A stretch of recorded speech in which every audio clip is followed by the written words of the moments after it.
ನಿಜ ಅಪ್ಪ, ಮಹೇಶ್ವರಂಗೆ ಚೂರಿಯಿಂದ ಚುಚ್ಚಿದವನು ಇವನೇ.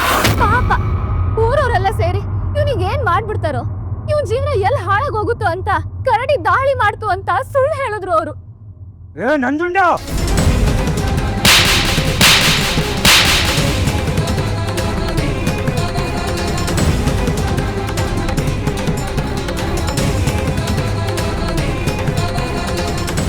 ಯಾಕೋ ಯಾಕೆ ಕೈಗೆ ಮಾಡ್ದೆ? ನನಗೆ ಮೋಸ ಮಾಡ್ತೀನೋ? ನನ್ನ ಮಗಳ ಜೀವನ ನಾಶ ಮಾಡೋದಕ್ಕೆ ನೋಡ್ತೀಯ? ನಿನ್ನಂತವನ್ನ ಕೊಂದ್ರು ಪಾಪ ಬರಲ್ಲ ಕಣ.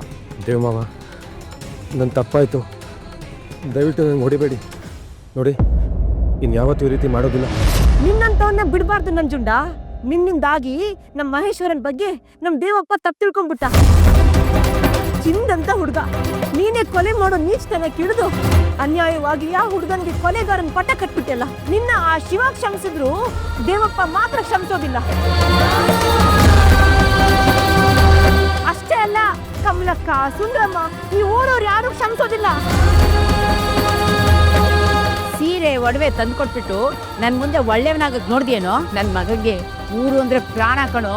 ನಿನ್ನಂಥವ್ನು ಈ ಊರಿಗೆ ಒಂದು ಕಳಂಕ ಕಣೋ. ದೇವ, ಇನ್ನು ಏನೋ ನೋಡ್ತಾ ಇದ್ಯಾ?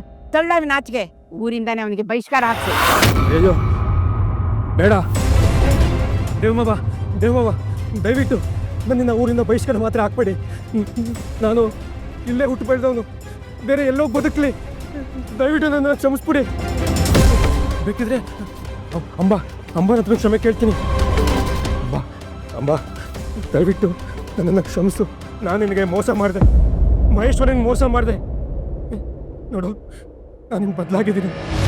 ಮುಂದೆ ನಿನ್ನ ಮೇಲೆ ಸೇಟ್ ತೀರಿಸ್ಕೊಳ್ಳೋ ಯೋಚನೆ ಮಾಡೋದಿಲ್ಲ. ದಯವಿಟ್ಟು ನನ್ನ ಪರಿ ನಾನು ಇದ್ಬಿಡ್ತೀನಿ. ದಯವಿಟ್ಟು ನನ್ನ ಕ್ಷಮಿಸು ಅಂಬ, ಕ್ಷಮಿಸು ಅಂಬ.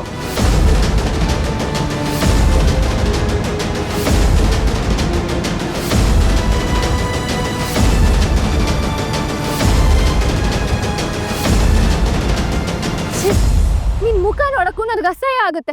ಹೋಗಿಲ್ಲಿಂದ. ಅಪ್ಪ, ಇವ್ರನ್ನ ಕಳ್ಸಿ. ನನ್ನ ಕಣ್ಮುಂದೆ ಇವ್ನು ಇರಬಾರ್ದು.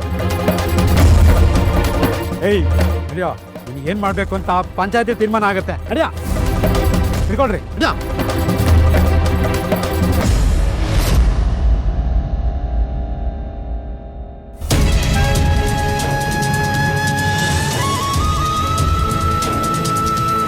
ಅಪ್ಪ,